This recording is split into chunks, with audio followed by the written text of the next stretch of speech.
আসসালামু আলাইকুম, সবাই কেমন আছেন? আশা করি ভালো আছেন। তো আজকে আপনাদের সামনে শীতকালীন সামনে শীত আসতেছে, আর হয়তো 2-1 মাস বাকি আছে। শীতকালে লাভজনক একটি ব্যবসা আইডিয়া দিব। তো এটা খুব অল্প পুঁজি দিয়ে আপনারা করতে পারবেন, ভালো একটা লাভ পাবেন এবং প্রচুর কাস্টমার থাকবে। আর এখান থেকে আপনার সময় ব্যয় করতে হবে না। আপনার এখান থেকে জাস্ট বিকাল থেকে রাত্র হয়তো 10টা-11টা পর্যন্ত আপনার থাকতে হবে।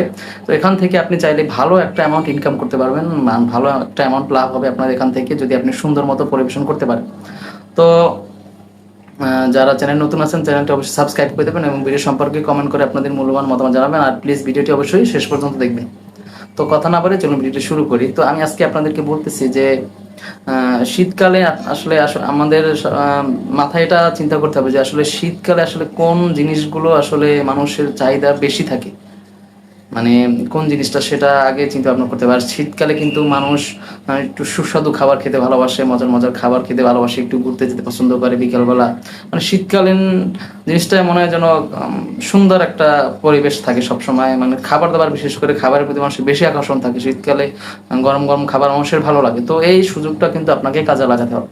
তো আপনি কি কি করতে হবে? আপনাকে করতে হবে যে যেমন ধরুন বর্তমানে চটপটি আছে, ফুচকা আছে, বা ঝাল আইটেম যে নাস্তাগুলো আছে, ওই আইটেমের একটা সিস্টেম করতে হবে। সেটা আসলে আপনি ফুডকার্টের মাধ্যমে করতে পারেন। ফুডকার্ট বলতে নাস্তা তৈরি করার জন্য ছোট ছোট ভ্যান গাড়ি আছে তৈরি করা, ওই নাস্তা তৈরি মানে নাস্তা বিক্রি করার জন্য। সেটা চাইলে আপনি কোনো পার্ক এরিয়া বা যেসব এলাকায় মানুষ ঘুরতে যায় বা আড্ডা দেয়, সময় দেয়, এই ফ্যামিলি নিয়ে মানুষ ঘুরতে যায়, এইসব এলাকায় করতে পারেন, তাহলে বেশি ভালো হয়। তাহলে মানুষ বেশি আসবে এবং কাস্টমারটা আপনার কাছে বেশি যাবে। আর তাছাড়া আরেকটা আছে শীতের আরেকটা পিঠা আছে, চিতা পিঠা, তারপরে ভাপা পিঠা। এই জিনিসটাও যদি আপনি আইটেমটা করতে পারেন সাথে, তাহলে যদি আপনার সাথে একজন 2জন লোক থাকে, তো যদি আপনাকে হেল্প করার মতো লোক থাকে, তাহলে আপনি জিনিসটা করতে পারবেন। এখান থেকে কিন্তু প্রচুর পরিমাণে ব্যবসা আছে, প্রচুর পরিমাণ ব্যবসা মানুষ এখন এখান থেকে করতেছে, লাভ করতেছে।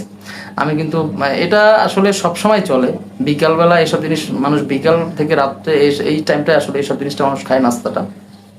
তো এটা কিন্তু খুব ভালো একটা লাভজনক ব্যবসা, চাইলে আপনি করতে পারেন। না, এখানে তেমন কোনো পুঁজি লাগবে না। আপনার 20,000 টাকা পুঁজি লাগবে কিনা সন্দেহ আছে, মানে কমও লাগতে পারে যদি আপনার ফুডকার্টের একটা সিস্টেম থাকে, বা আপনার ছোট একটা দোকান থাকে, বা দোকান তো আপনার নিজেরটা একটা স্থানে থাকবে, কিন্তু ফুডকার্ট সিস্টেমটা যদি আপনি করেন, তাহলে আপনাকে ভ্রাম্যমান করতে হবে যে যে জায়গায় লোকজন বেশি যায়, ঘুরতে যায়, এই জাতীয় এলাকায় আপনাকে থাকতে হবে। তো এখান থেকে যদি এই ব্যবসাটা কিন্তু আপনি 12 মাসও করতে পারবেন।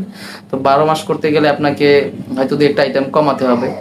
কিন্তু আমি যে ফুচকা চটপটি ঝাল আইটেমটা বলছি, এটা কিন্তু সারা জীবন চলে। আমরা কিন্তু প্রতিদিন বিকেলবেলা নাস্তাটা হয়তো আমাদের অফিসের আশেপাশে দোকান আছে, এখানে গিয়ে খাই, ভালো লাগে। তো চাইলে কিন্তু করতে পারেন, এটা তেমন কোনো ঝামেলা না, সহজ, মানে তৈরি করাও সহজ।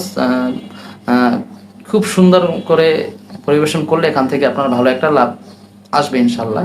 তো ভিডিওটা আর বেশি দীর্ঘায়িত করতেছি না। যদি আপনাদের ভিডিওটি ভালো লাগে, পরামর্শটা ভালো লাগে, আইডিয়াটা ভালো লাগে, অবশ্যই চ্যানেলটি সাবস্ক্রাইব করে দেবেন এবং ভিডিও সম্পর্কে কমেন্ট করে আপনাদের মূল্যবান মতামত জানাবেন। তো ধন্যবাদ, সবাই ভালো থাকবেন। আসসালামু আলাইকুম।